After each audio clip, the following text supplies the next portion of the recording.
Hi, everybody. I am Dr. Margaret Rutherford, and I'm laughing because Camera and I, who of course is with the mighty Camera Roland, and she's wonderful. Uh, we were laughing because years ago, I'm Dr. Margaret Rutherford. I'm a clinical psychologist out of Fayetteville, Arkansas, and I used to do a call-in TV show on a local TV channel, and I did it for about 3 years, and it was always, I mean, it was just, we had no screener, we had no one, and so it was always kind of funny about what we were gonna actually talk about that day. It might turn out to be, anxiety, and we'd end up talking about something completely different. It was pretty funny, but anyway, I'm so glad to be here with you on the Mighty. We're talking about something today that actually I've gotten a lot of questions about over the years. And gosh, I began getting questions about CPTSD or complex PTSD a couple of years ago. I had to go look it up because I wasn't real sure what it was. I thought I did. And then I've been getting some comments about developmental trauma disorder. And so we don't have to stick to that, but that's where I want to start today. Let me tell you a little bit about who I am. I'm a clinical psychologist. I've been working with the mighty, I can't quite remember now how many years it is. It may be 5. I know it's 5, if not 6. I think it's 5 coming up this fall. So, anyway, I do this once a month and I'm always delighted to do it. Would love for any of you who are here to say hello and let me know you're here. Um, I also have a book out called Perfectly Hidden Depression, and that is something that I have really bled over and loved writing. I never wanted to write a book, but this topic kind of found me, and it's all about really highly controlled. Hi, Eileen and Lori, welcome. Um, about people who are very highly controlled, they have a great need to look perfect, and it actually can be a mask for underlying, almost unconscious trauma. And we're going to be talking about developmental trauma today.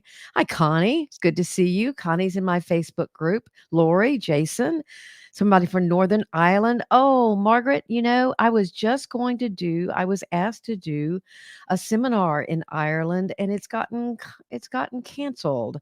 It was supposed to be on September the 25th, so maybe they'll ask me back. I don't know. That would have been nice. From Ontario, I've never been to Ontario. Richmond Hill, would love to go there sometime. From Pennsylvania, I have been to Pennsylvania. In fact, my husband was living in Pennsylvania when we met. So anyway, I'm an author. I still do therapy. I see, gosh, 20, 25 people a week. And I have a podcast called the Self Work Podcast, which I absolutely love doing. And it is, um, oh, Richard Hankins, your best friend lives in Fayetteville. Well, that's great. Hello from Michigan. Hi, Amanda. Another one from Ontario. Oh, Laura, you're welcome. Yeah, you're well. She says, "Thank you for doing this episode. I appreciate all you do. You're so welcome." I've just heard that there's a lot of confusion, so I literally went and got the most recent information from both a government, the in NIH, the National Institutes of Health, and I'm going to differentiate between PTSD, complex PTSD, and what's now being called developmental trauma disorder.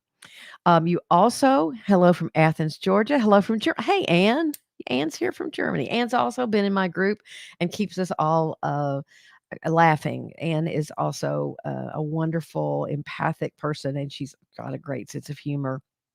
So, I'll tell you more about the group a little later in the broadcast. Hi from Denver. I was just in Denver. In fact, I was in Boulder, and it was wonderful there. Did some hiking, ate a lot of good food, actually. And can I ask you, what is your Facebook page? You bet. It's Dr. Margaret Rutherford. Well, it's facebook.com/Dr. Margaret Rutherford. The Facebook group is facebook.com/groups/self-work. SELFWORK. That's the name of the podcast. So my regular Facebook page, which I'd love to invite you over there. I've got almost, oh, I don't know, I'm 9,500 followers, something like that. I've been having trouble posting over there, but I think I figured out a way I could do it again. Um, hello from Ion. Oh, is that, I don't know what Iondo is. Hello from London. Hello, Chris. I hear it's hot in London. Oh, that was London. Oh, okay. I got it now. Um, Yeah, I've only been to, London one time in my life. It was many, many years ago, and I was there for 5 days, and I was in love with a man from France, and I couldn't wait to get back to France, and I really short shrifted London. I should have stayed in London longer. It didn't work out. So, anyway, okay, enough about that. So obviously, I want to hear your comments, your questions, whatever. We don't have to just talk about this. I'm really open. I'm open to talking about what you've been experiencing during the pandemic. Um, I got exposed to COVID from someone who had been fully vaccinated and got really scared because I'd been around my family and because I didn't know, and I was very frightened that I made other people sick. So I did not. But anyway, that's another story. Hope y'all are all safe. From Prague. Okay, so hello, Gail from Prague. Nice to have you here. All right, first let's talk about the most common, which is post-traumatic stress disorder.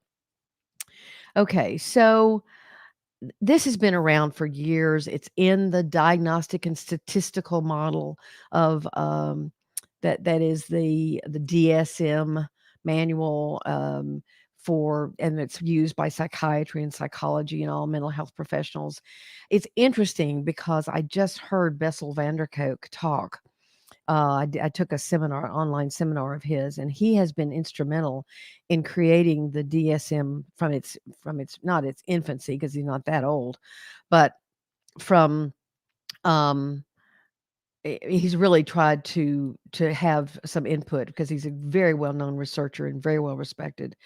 And he said, to the class, he said, the DSM-5 as it is now, as people are using it now, was never created to be used for what it's used now. This strict criteria, and if you don't meet these criteria, you don't have this mental illness. He said it was never intended to do that. It was intended to give an international explanation of what these disorders look like, because maybe in um in Prague, where Gail is, they were called one thing, and in Arkansas, where I am, they were called something else. Kimmy, you says I love Bessel van der Kolk. He is fascinating, and we can talk about his work. I loved his seminar. And Jason, how can I deal with sleep deprivation? You know what? I'm going to jot that down, not with my lipstick, um, which I put on just for y'all. Okay, so I'll get to that, Jason. Sleep deprivation. Okay, so basically, in post traumatic stress disorder, again, as it is in the DSM 5, there are three major groups of symptoms. One is when you're re experiencing the trauma, you have to have been through something that's highly unusual and terrifying, but it is not a part of usual human experience. And you re-experience that trauma. You either have flashbacks or nightmares. It's probably the most well-known PTSD symptom. You may relive it. You may think you're seeing it. You may think you're smelling it. My one of my ex-husbands was, I don't have a bunch of them, just two. Uh, um, was a Vietnam vet, and he would wake up in the middle of the night and think we were under fire, and he would be protecting me, and he was obviously reliving that. So there's re-experiencing of the symptoms. There's a sense of threat. So when you have PTSD, you often always feel on your guard. You can be hyper vigilant, hyper aroused, really jumpy, easily startled. Um, and this can go on for a long time. These are people who would never sit with their back to the door of a restaurant. And there are other people too, but these, people with PTSD would have. Um, I was mauled by a pit bull 7 years ago. I get triggered when I get angry. Interesting. Um, uh, camera, can you write that down to go back to that? I'm gonna pit bull down here. Okay. And then avoidance symptoms are you try to avoid the triggers. You spend a lot of energy doing that. Anything that reminds you of the trigger, if it's crowds, if it's being alone, if it's certain environments. I worked with a young man one time that actually fell down into a well. It was not a well. I mean, the well had been dug, but it was no longer being used, and he fell down into it at night. And he couldn't, for example, go past construction sites where he would look up. He couldn't look up because he was immediately triggered back into being at the bottom of the well. Okay. These people have problems, all kinds of problems, a lot of addiction issues because they're trying to escape drugs or alcohol, and it can really wreak havoc on a family untreated. There are some great studies. In fact, I did a recent podcast with Dr. Shauna Springer. The book she wrote was called Warrior. Of course, this is not all only the military, okay? Like the guy who dropped at the bottom of the well. I mean, there are other things that can cause or fell. There are other things that can cause PTSD. Tornadoes ripping through your house. Uh, Certain kinds of sexual abuse. I've had clients certainly who were sexually abused in their youth, and uh, if they had an upstairs bedroom, they always remember their abuser coming up the steps, and so they hear somebody coming up the steps, and they have a flashback or a nightmare. So um, these are. These are things that are really problematic without treatment. But anyway, Dr. Springer has a quite effective treatment strategy for PTSD in the military. So you might look up her book, Shauna Springer, Shauna Springer. Um, yes, Stacy, domestic violence can cause PTSD too. Often that is more complex PTSD, and we're just about to get to that. Okay. So that is certainly Lori's example of being mauled by a pit bull 7 years ago. She says, I get triggered when I get angry, which is interesting. Um, huh. I, you know, I'm not exactly sure what that's about. Maybe you did get angry, but or maybe you were badly hurt, or you, for some reason, couldn't express your anger. Anger is a part of a PTSD symptomatology. I mean, you're angry that something bad happened to you like that. You're angry, you're sad, you're afraid, and yet maybe sometimes anger is harder for you to actually uh, feel or connect with. And so there's something about um, when you think about that, it allows you to get angry somehow. I'm not real sure, Lori. I would probably have to know more of your history to answer that question more fully. But I begin wondering, uh, because you don't say you relive it, the anger actually makes you relive it, which maybe I don't know. I don't really know. I'm sorry. Um, Jason, I don't sit with my back towards the door at restaurants. I'm constantly looking around and on guard. Loud noises terrify me. I hate fireworks and large crowds. Okay. So I'm not sure, Jason, what your trauma was. But that hypervigilance and hyperarousal and when you feel out of control and you can't hear something, um, yeah, I have, yeah, I mean, and it may be, again, we're going to be talking about complex PTSD. How can I deal with sleep deprivation due to my PTSD and flashbacks? Well, they're actually having some really good luck with EMDR, eye movement desensitization and reprocessing therapy, Jason. I think I would pick up a copy of Shauna Springer's book if you're indeed a military veteran, because she has some wonderful things to say, and she has established groups and that could be helpful, and she may there are things in her book and in her writing that would probably be very helpful. She is a wonderful. She's called Doc Springer by all the veterans because they respect her so much. So she might be somebody, but that sort of um, yeah, I mean, you're not getting enough sleep but the EMDR can be very helpful. Also, neurofeedback. I'm having a woman do neurofeedback for the first time. Um, and it is a very, very helpful, calming kind of. It's actually they're train it's I don't know what if you know what biofeedback is. Biofeedback is like learning how to lower your blood pressure, learning how to lower your heart rate just by thinking and by focusing and by relaxing. Well, neurofeedback is beginning to relax the alert hypervigilant response. I have a patient doing it right now. I've never had anybody do it before, but again, Bessel van der Kolk was an incredible advocate of it. There's another very simple technique that I don't know a lot about, but Bessel van der Kolk explained what it is. It's called tapping, and you hit the chakras, and but he kept doing it like this. Um, so you could look up tapping, and it's literally a way to calm yourself down. Um, and that's something you can do for yourself. You can focus on breathing. You can really learn how to deeply breathe. Meditation can help.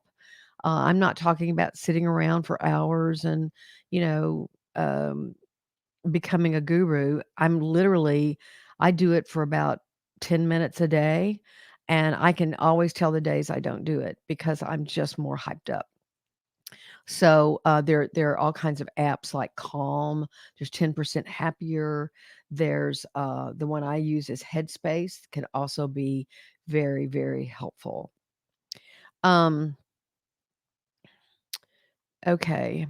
Um, I have medical PTSD from critical illness in childhood and now. Eileen, I actually had the same thing. I had a neurological disorder as a child, and I got petrified of white coats. And I don't care if I saw a white coat on a waiter, I would think I was about to, and I had to get over that. And so, you can have all kinds of critical illnesses um, and then have struggles as an adult because of it. And again, all these neurofeedback, EMDR, meditation, yoga, tapping, if you read The Body Keeps the Score by Bessel van der Kolk, he actually talks about how for these trauma-related disorders, you really have to quiet the body first. You have to learn how to calm the body down before the mind is able to do the work it needs to do to begin to expand or begin to relax into the shape it can be. I know this patient of mine has told me in neurofeedback that they have her focus on her breathing and get into a place where her blood oxygen level is higher before they let her continue.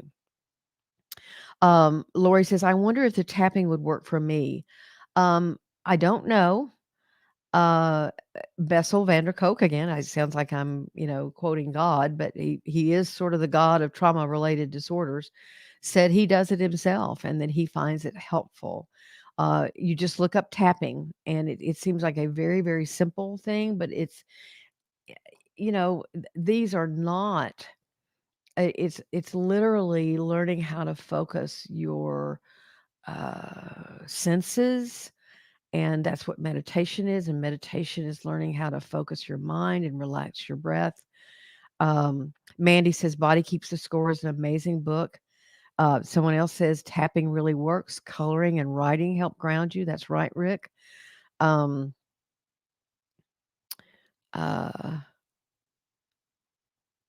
Oh, Joey, Joey says everything is frozen for me. I would get off and come back on because that could often help because we're not hearing that from anybody else. So I would just, I would leave and then I would come back. Okay. My son died of an accidental overdose 3 years ago. He was diagnosed with PTSD and a behavioral disorder. He was in the Air Force, but never in war. He was 30. I am so sorry. Um, well, just being in the military and being in that kind of environment, sometimes dependent on your son's kind of characterological makeup could have been really hard for him. Let's talk about CPTSD for a minute. And I'm so sorry. I don't mean to. I'm sorry. Um, Complex PTSD. Now, the interesting thing, guys, is this.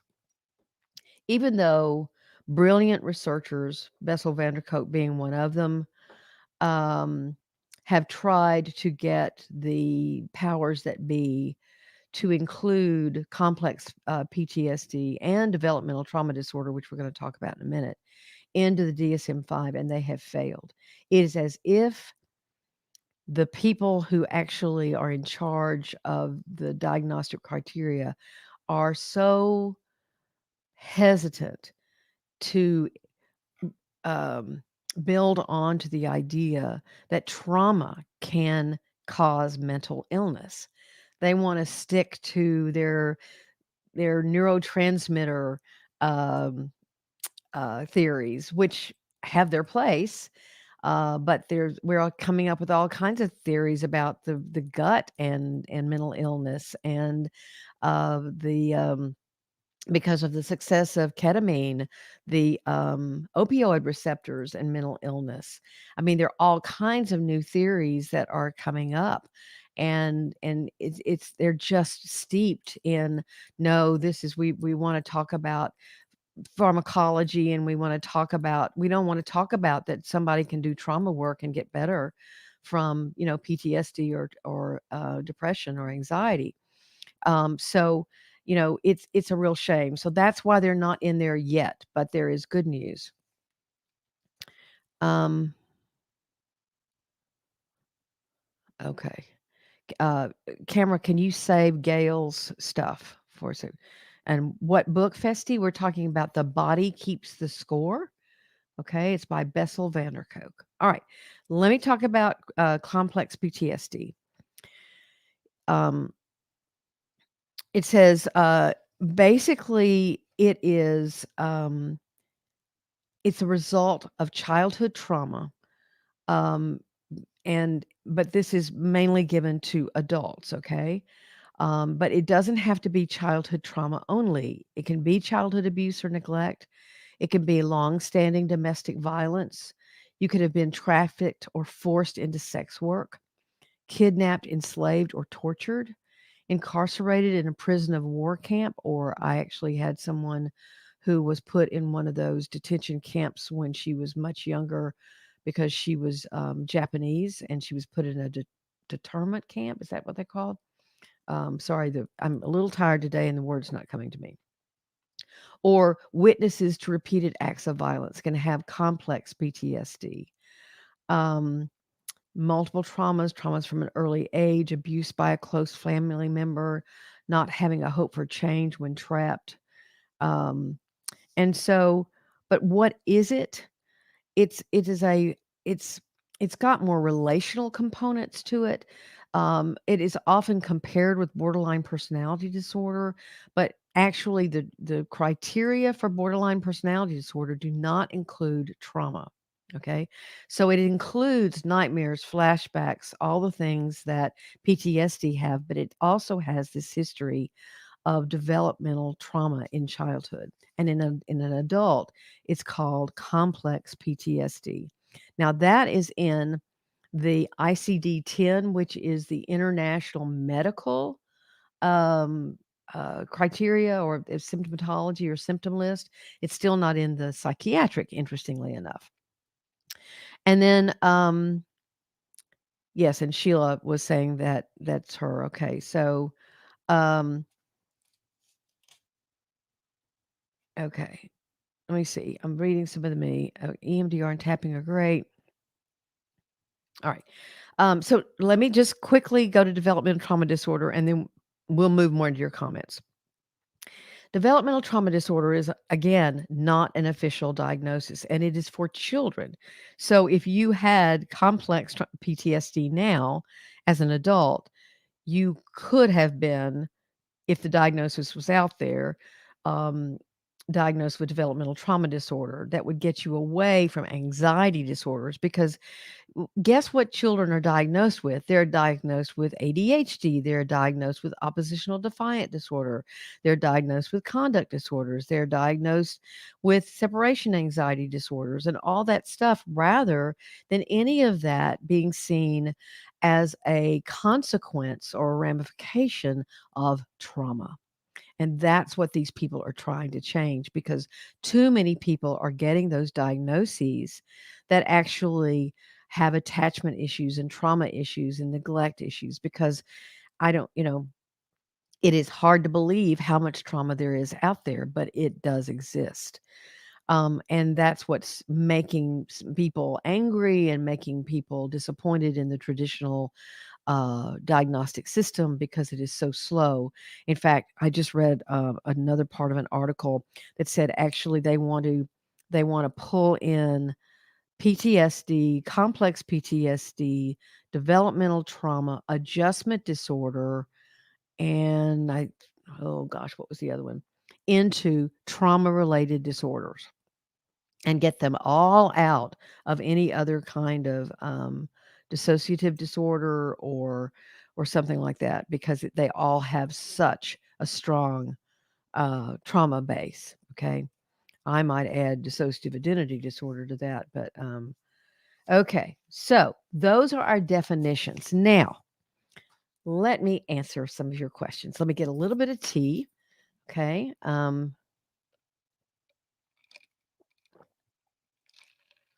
All right. Thanks. Okay. My father was violent and threw things and terrified us. I'm disabled and can't walk. A few years ago, my 10-year-old son beat me with my cane and over the year threw cutlery at me. We've had to call the police. He was hospitalized twice. He received really good treatment, did the work, and is doing so well now, but I can't get past it. I'm currently moving out because when he comes in the room, I can't breathe from fear that I'm going to get into trouble. Yet I know they won't hurt me again. Well, one thing, good for you to get him really good treatment. And I don't know if he was abused himself. Um, I don't know who's his father was or whatever, but he obviously had some anger things that and he beat you, and I'm so sorry, but I don't know if you've gotten treatment for that. So, um, you of course want to just rejoice with him that he is doing better and that he realizes that what he was doing was reactive or trauma based or whatever it was.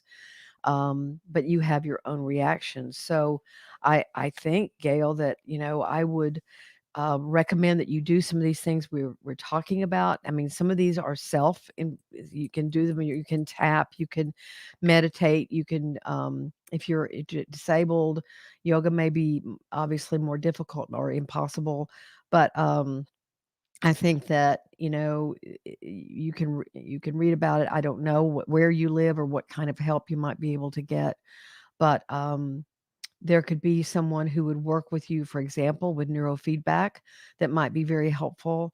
Um, and to try to, my patient who's doing it right now said the doctor who's treating her said, it's like you've got this constant movie of what happened to you in your head. And it just keeps going and going and going. And even though she functions really highly, she's actually a medical professional. Uh, and she can center herself. It's just this ongoing. So what neurofeedback is going to do is it's going to slow that down and perhaps even hopefully get rid of it. Gail, yes, we found out what he went through. Okay, so you do know. All right. I'm getting great treatment and am a trauma therapist as well. Okay, good. So you know kind of where you want to head. It's just But I wouldn't shame myself for those facts that your body, again, is remembering. Your mind may say, calm down, but your body's remembering. Okay, Rick, my accident was nearly decades ago. I was almost with my father when he was killed. I had to ID him to, to a cop. Is this CPTSD? Well, um, I think it's right now, the facts that I know about that right now, um, is that it's probably more a form of PTSD, but it's also a form of survivor's guilt, which I just did a podcast on the Self Work podcast, and it can be very, very strong and can make you feel depressed and anxious and have nightmares and all of the above. And it's called survivor's guilt. And so, now I don't know if you were also in the accident or, so he was killed, but you were not. So that could be some form of PTSD as well as survivor's guilt. And I've had people actually become suicidal themselves. Their survivor guilt was so strong. So um, I think that may be something that you want to consider. Um, from Stacy, is it common to have CPTSD and other personality disorders? I've been diagnosed with bipolar 2 and acute psychosis. Well, for one thing, CPTSD is not a personality disorder. Okay, the distinction between borderline personality disorder, it shares a lot of traits with CPTSD because of the relationship issues and because of the emotional dysregulation is the fancy word for it, the instability, the mood swings. But although a lot of the borderlines that I have seen, and I don't mean to talk down about them because the people with borderline personality disorder that I've seen who actually, if I had to re-diagnose them, I might diagnose them some with CPTSD now instead of borderline personality disorder. But early trauma is not a criteria for borderline. So, you know, um, it's often hand in hand, but it does not have to be there. Um, I also want to say something again about my concept of developmental trauma. Um, there's a thing in the trauma literature called big T and little t, okay? And big T are things like rapes, violence, kidnapping, um, trafficking, anything that I mentioned for the CPTSD, okay? That's big T, no doubt about it. But there's something called little t, which again makes it sound sort of cute and funny. There's nothing cute and funny about it. In fact, I just did an Instagram, just a little graphic the other day that talked about, maybe your stepfather uh, came home and, wiped his finger on the kitchen counter. And if anything was on the counter, you were sent to your room without dinner, or you were mocked and scolded and told to do it over again. Maybe your mother had untreated OCD and she screamed at you when you were 6 that you didn't have your panties folded the way she had folded them and they weren't in order. Maybe you always loved going fishing with your grandfather, but he would drink the whole time he was fishing. And when you were 7 or 8, you would have to drive the truck home at night with him snoring in the front seat. And so many people go, well, that's just was my life. I didn't know anything different than that. Um, I just tried to be resilient, and I'm all about resilience, but that's also trauma. That's bullying, that those things that people who were lucky and were born into homes that were loving and healthy and safe and nurturing don't have those things. And so many of the people I've worked with over the years will look at me and say, "Oh, I feel stupid calling that trauma. That's just, that was just my family." Yeah, my all my stepbrothers, fondled me all the time, or all my or I was I was kidded because I actually had a woman one time who never did anything after the 2nd grade that showed her ears. She didn't do ballet, she didn't do gymnastics, she didn't wear her hair a certain way, she didn't wear hats that showed her ears. She had never shown anyone her ears because she was bullied so severely about her ears. When I saw her, she was considering having an operation. She had like a body dysmorphia by the time she was crossing my path. So, so many of you are talking about horrible, horrific situations that you've been in, and there are just no words. There are just no words. Can you put that back up, camera? Sorry if this has been asked, but can narcissistic abuse cause eventual PTSD both during the abuse as well as after? It's a great question. Um,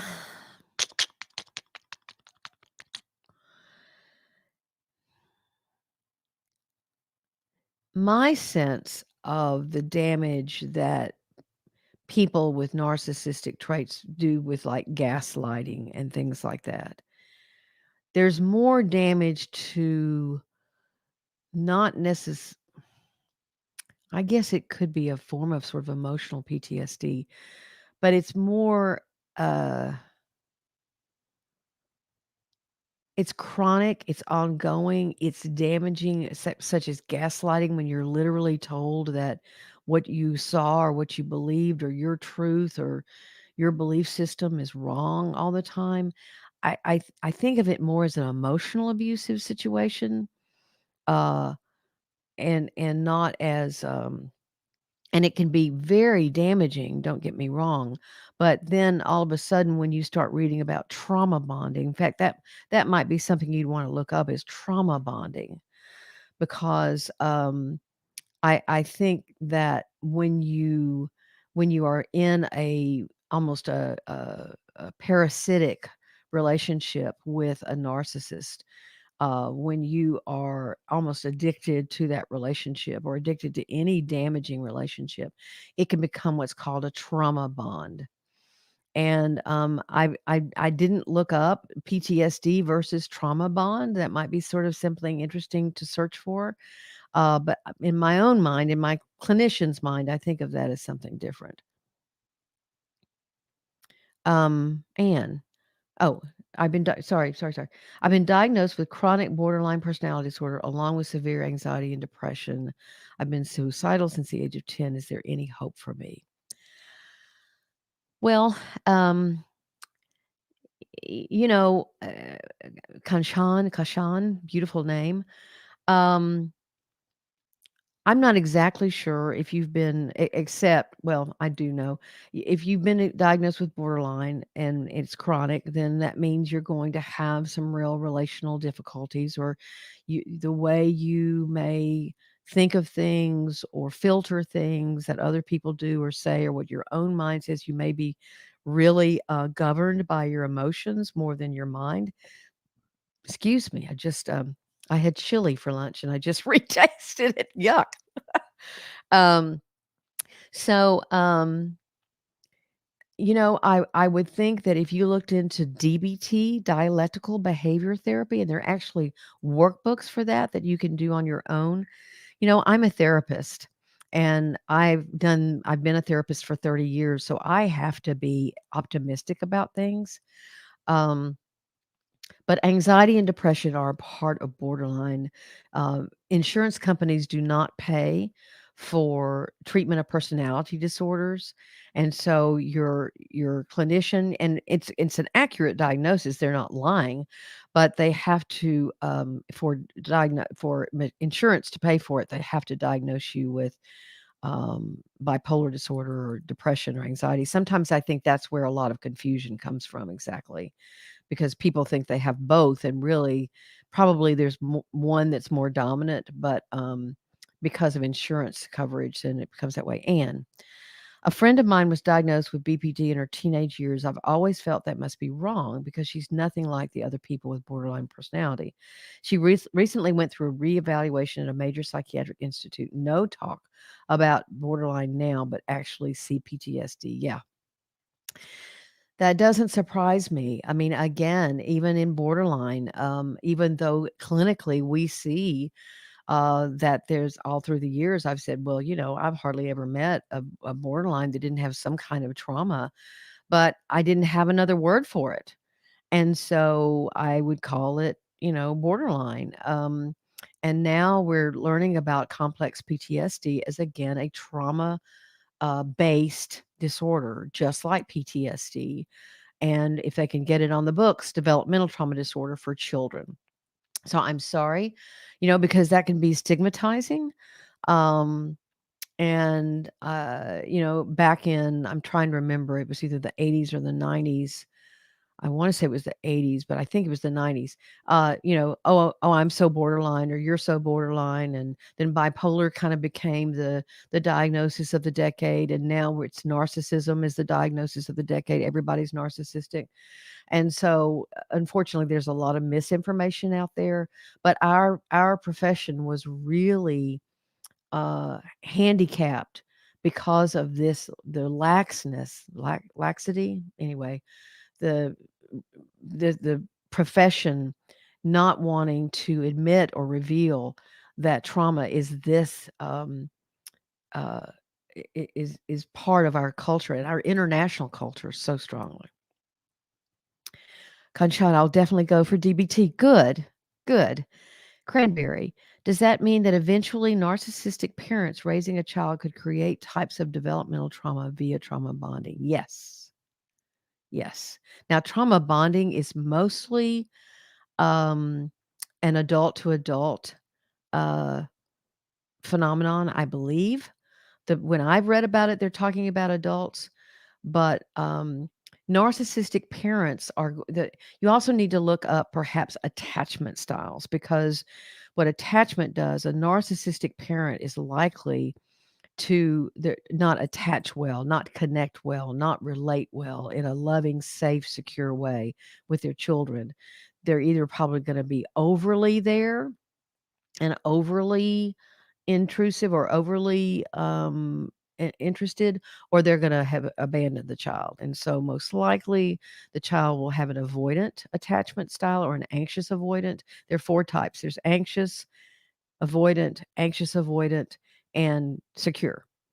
And about 50% of us have some kind of screwed up attachment. Okay. So that means that the way we relate to other people is born by the way or is created by the way our parents treat us and relate to us. So we enter new relationships with those kinds of deficits.